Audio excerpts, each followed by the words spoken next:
সুপ্রভাত বন্ধুরা, কেমন আছো তোমরা সবাই? আশা করছি তোমরা সকলে খুব ভালো আছো। আমিও বেশ ভালো আছি। আজ হলো তোমার বৃহস্পতিবার। সকাল সকাল আজ ঘুম থেকে উঠে পড়েছি।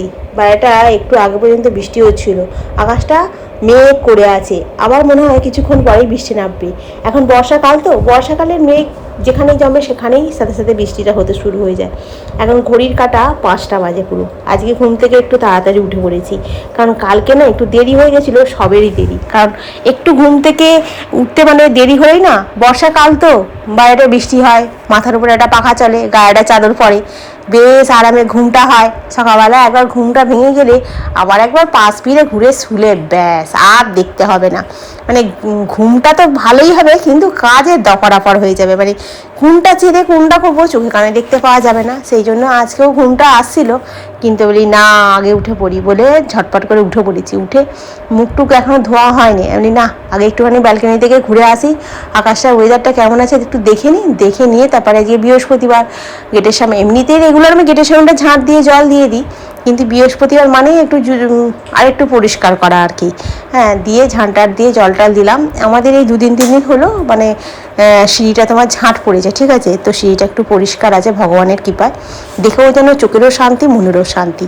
আর এই গেটের সামনেটা ঝাঁট দেওয়া হয়ে গেছে। এবার একটু জল ছড়া দিয়ে তারপরে বাসি জামা কাপড়টা ছেড়ে হাত পা মুখটা ধুয়ে ঠাকুরের স্থান পরিষ্কার করে রেগুলার যেটা কাজ, গোপালকে তুলবো, গোপালের সেবা দেবো, দিয়ে তারপরে তোমার রান্নাঘরে যাব।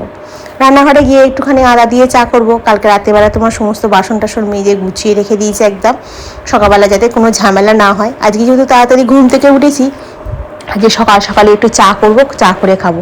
আর আজকে চায়ের সাথে তো তোমার আছে, বেকারি বিস্কুট আছে, তার সাথে তোমার কেক আছে। আজকে সকালবেলা চাটা একদম জমে ক্ষীর হয়ে যাবে। আজকে রান্নায় কি করব প্রথমে তোমার ভাবছিলাম যে কি রান্না করা যায়, ফ্রিজেতে সেরকম কিছু বাজারটা নেই, তো রান্নায় কি করব। তো এক কাজ করি, সোয়াবিন আছে, তনু সোয়াবিন খেতে ভালোবাসে, আর এমন একটা রান্না করব যাতে সোয়াবিনটা মানে খেয়েও যাবে আবার অফিসে নিয়েও যাবে, মানে একসঙ্গে দুটো কাজ হয়ে যাবে। এবার তার সাথে কিছু করতে হবে। অল্প একটুখানি পোস্ত আছে, মাসে পোস্ত তোলা হয়নি, তো সেই জন্য অল্প একটু পোস্ত আছে। সেদিনকে পোস্ত দিয়ে আলু ভাজা করেছিলাম, সেটা খেতে খুব ভালো লেগেছিলো। তো করবো, একটা গোটা পেঁপে আছে আর একটা আধখানা পেঁপে পড়েছে, আধখানা নয় খালি সামান্য একটুখানি। পেঁপেটা ভাতে দিলে বেশ শরীরের জন্য ভালো, পেঁপে আলু ভাতে দিলে।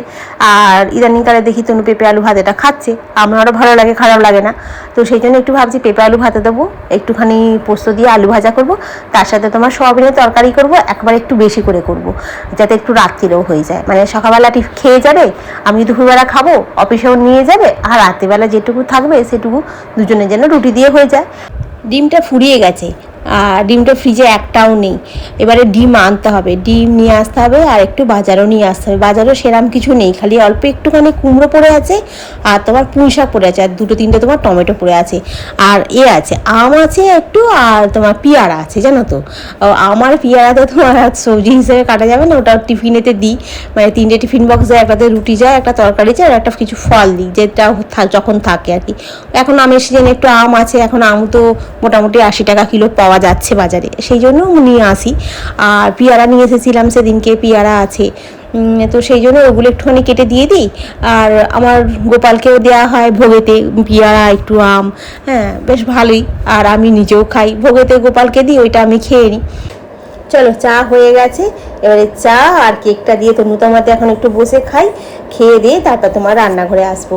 কী বলতো, গরম জলে একটুখানি এখন সয়াবিনটাকে ভিজিয়ে দিচ্ছি, এবার তার সাথে একটু মানে আনাজগুলোকে কেটে রেডি করতে হবে। তোমার আজকে তো বললাম আলু ভাজা হবে একটু পোস্ত ছড়িয়ে, সেই জন্য কড়াতে একটু তেল দিয়ে আলুটাকেও চাপিয়ে দিচ্ছি।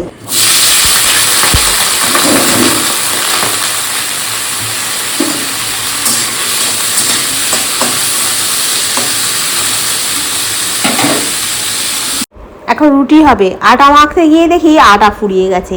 তো আমি আলাদা করে তো আটা তুলে রেখে দিয়েছিলাম 5 কেজি আটা তুললে মোটামুটি আমাদের অনেক দিনই চলে যায়, প্রায় 2 মাসের ওপরেই চলে যাচ্ছে। কেন কি একদিন তো তোমার রুটি নিয়ে যাচ্ছে না, কোনো দিন পোহা নিয়ে যাচ্ছে, কোনো দিন তোমার চাউমিন নিয়ে যাচ্ছে। হ্যাঁ, তো পাল্টে রান্না করে দেওয়া হচ্ছে, বলে রুটিটা সেরকমভাবে হচ্ছে না, রাত্রেবেলার দিকেই হচ্ছে। আবার একদিন পাউরুটি খাওয়া হচ্ছে, মুড়ি খাওয়া হচ্ছে, সেই জন্য আটাটা আমাদের 5 কিলো নিলে মোটামুটি 2 মাসের একটু বেশিই চলে যায়, বেশ ভালোই হয়। আর এখন আটা ঢালতে গিয়ে দেখি আটা নেই, ওই জন্য প্যাকেটটা কেটে এখন আটাটা ঢেলে নেবো, নিয়ে একটু আটা মাখতে হবে। আটা মেখে তনুর জন্য 2টো রুটি করবো। সোয়াবিনের তরকারিটা ওইদিকে গ্যাসে বসিয়ে দিয়েছি। আটা মেখে দুটো রুটি করব, করে দিলেই মোটামুটি আমার সকালের দিকে রান্নাবান্না কমপ্লিট হয়ে যাবে। ওকে টিফিনটা গুছিয়ে দেবো, তনু বেরিয়ে গেলে তারপরে তোমার সংসারের কাজে হাত দেবো। সংসারের কাজে হাত দেবো বলতে আজকে আমি রান্না করতে করতেই আজকে খানিকটা বাসন ফাসন মেজে সব পরিষ্কার করে নিয়েছি। ঘড়ির কাঁটা এখন 8টা বাজে, 8টা 10, মানে 10 মিনিট ফার্স্ট 8টা বাজে। এখানে সমস্ত রান্না করে চাপা দিয়ে রেখে দিয়েছি। আর এই তনুর খাওয়া হয়ে গেছে, ব্যাগও গোছানো হয়ে গেছে, এবার তনু বেরোবে। আর আমার তার মধ্যে তোমার রান্না হয়ে গেছে। আজ বৃহস্পতিবার তো, যার জন্য তাড়াহুড়ো করে সকালবেলা থেকে উঠে সব করে নিয়েছি। একদম আমার গ্যাস পরিষ্কার করে বাসন বাসন মেজে পুরো রান্নাঘর পরিষ্কার হয়ে গেছে। এবার তনু বেরোবে। খালি এটাতে কেক ছিল 3 পিস, এই কেকটা ফুরিয়ে গেছে, ফ্রিজে পাতা রেখেছি, এটাকে ধুয়ে ফেলতে হবে। আর এখানে সোয়াবিনের প্যাকেটটাকে ডামের মধ্যে ঢোকাতে হবে, আর আটার প্যাকেটটাকে মুড়িয়ে ডামের মধ্যে ঢোকাতে হবে। আর তন্দুরি বেরিয়ে বললো। আর সেজন্য কোথায় যেতে ট্রেনটা এসেছে যা। হ্যাঁ চল এখন রাখি, ও বেরিয়ে যাক, তারপরে ঘরতলে ঝাড় দিয়ে মুছে। ইতি লোক জননী কৃপা করি, কৃপা করো মাতা নারায়ণী, বিষ্ণু প্রিয়ায় সমাগ সৌভাগ্য দায়নী, ক্ষীরা তনয়া তুমি দয়া নির্ঝরিণী, দুঃখ দাবানল দগ্ধ দিনহীন জনে জুড়াও মা সেহসুতা ধরা বলিশনে, অগতির হেতু তুমি এই জন করি পুটে করি মা গত মা হবান তপপদে মতিজাত ধন্য সেই জন পুরাও অভিষ্ট মোরা আমি অভজন। আর এই আজকেও সেম টিফিন, তোমার চিড়েটা একটু অল্প ভেজানো ছিল, আবার একটুখানি ভেজালাম। আর আম নিলাম, কলা নিলাম, ঠিক আছে। আর আমি ফুল ছিল না, কালকে ফুল আনা হয়নি, ওই জন্য তনু বেরিয়ে যাওয়ার পর আমার তো প্রায় সব কাজ হয়ে গেছিলো, ওই জন্য আমি ফুল আনতে গেছিলাম।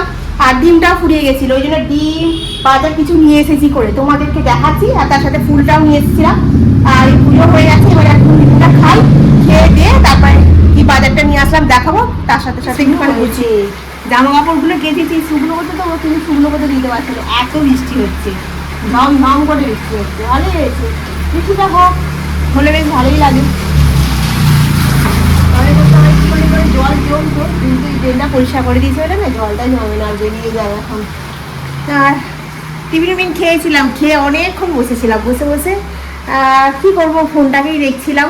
আর এখন আমার তোমাদেরকে দেখাও কী কী নিয়েছে। একটা ডিমের ট্রে নিয়ে এসেছি, ডিমের ট্রে মতো গোটা নয়, দাঁড়া ব্যাক ক্যামেরা করে দেখাই, ঠিক আছে। এখানে চাল কুমড়ো নিয়ে এসেছি একটু, পেঁয়াজ, কুমড়ো, তাই 200 টাকা 220 টাকা হয়ে গেল এই বাজারটাই। বাজারে খুব দাম, ডিমটা তোমার অনেক দাম নিচ্ছে, 8 টাকা করে পিস হয়ে গেছে। মানে এই একটা 15টা ডিমের দাম নিল তোমার বলো না কত টাকা, 115 টাকা, ঠিক আছে। এর সঙ্গে তোমার নিয়ে এসেছি এখানে কুমড়ো আর পেঁয়াজ, বড়ি, আর এই হচ্ছে তোমার বড় বড়ি, আর এই চাল কুমড়ো, ঠিক আছে। ডিম ছুঁড়ে মেরে মেরে ডিমের দাম বাড়িয়ে দিচ্ছে, সত্যি কথা বলছি। মানে ডিম এত দাম হয়ে গেছে, 8 টাকা করে পিস ডিমের দাম। শীতকালে অনেক সময় ডিমের দাম বাড়ে, কিন্তু এখন তো গরমকাল, হ্যাঁ এখন কেন ডিমের দাম বাড়ছে, ওই ছুঁড়ে মেরে মেরে ডিমের দামটা বাড়িয়েছে। বড়িগুলোকে বললাম একটু ভালো দেখে দিন, নাহলে বর্ষাকাল তো ভেমড়ে ফুটে যাবে বড়িতে। আমি তো ফ্রিজে রাখি, হ্যাঁ তবুও একটু ভালো দেখে দিতে বললাম, কারণ দোকানেও তো আছে না, বলছে না আজকেই দিয়ে গেছে।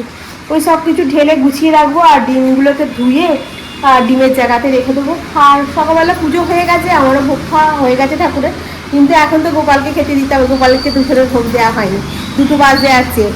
তোমার 11টার সময় পুজোটা হলো, তখন সকালবেলা ভোগ দিয়েছি, 11টার সময় আবার গোপালকে এমনি বাতাসা জল দিয়েছিলাম। এখন একটু চিড়ে মুরগির ভোগ দিই, দিয়ে তারপরে খেতে বসবো। চাপা দিয়ে রেখেছি কারণ মাছই আসছে। সয়াবিনের তরকারি হয়েছে, পোস্ত দিয়ে আলু ভাজা হয়েছে, আর এই পেঁপে আলু ভাতে হয়েছে, আর এই হলো ভাত, আর একটু টক দই নিয়েছি। আর এই দেখতে দেখতে সন্ধ্যে হয়ে গেল।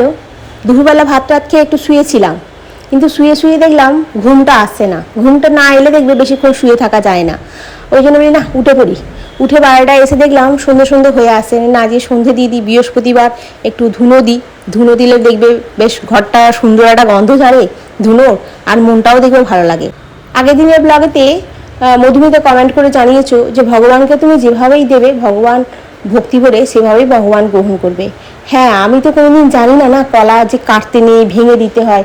হঠাৎ করে শুনেই আমার মনটা হলো যে যা আমি এটা কি ভুল করছি, ওই জন্যই তোমাদেরকে জিজ্ঞাসা করলাম যে ভুল করছি না ঠিক করছি। কী বলো তো, মানুষ মাত্রই ভুল হয় তাই না, এবারে আমি যদি কোনো দিন ধরো কোনো কিছু কাজ ধরো ভুল করছি, সেটা তোমরা দেখছো হয়তো, সেটা তোমরা আমাকে যদি কমেন্টে জানাও যে এই জিনিসটা ভুল করছো, এটা এইভাবে করো। কারণ তোমাদের কাছ থেকে আমি অনেক কিছু শিখেছি, অনেক কিছু, রান্না থেকে আরম্ভ করে ফল কাটা থেকে আরম্ভ করে অনেক কিছু শিখেছি, যেটা আমার না খুব ভাল লাগে, জানো তো। তো যাই হোক, আগের দিনের ব্লগেতে সুস্মিতা চক্রবর্তী আর ঈশিতা চক্রবর্তী দুজনেই কমেন্ট করেছো, তোমাদের কমেন্ট পেয়েও খুব ভালো লেগেছে। আমার এখন রুটি হয়ে গেছে রাতের, তার সাথে তোমার 2টো ডিম ভেজে নিচ্ছি, তোমরা একটা আমার একটা। রাতের বেলা মানে তরকারি কিছু হবে না, সোয়াবিনের তরকারিও আছে আর ঘুগনিও আছে, তো ওইগুলোকে গরম করে নিচ্ছি আর রুটিটা করে নিয়েছি আর ডিমটা ভেজে নিচ্ছি, ব্যাস রাতের তো ডিনারের জন্য একদম রেডি। আর বাসনগুলো পড়েছিল, ওগুলো ফটাফট ফটাফট করে সব মেজে নিয়েছি, একটাও মানে বাসন ফেলে রাখিনি। আর এই আমার সমস্ত কাজ হয়ে গেছে। আর এই তরুর জন্য একটুখানি একটা বাতাসা দিয়ে একটু লেবু দিয়ে একটু নুন দিয়ে ভিজিয়ে রাখলাম, এবারে ওই এটা দেবো।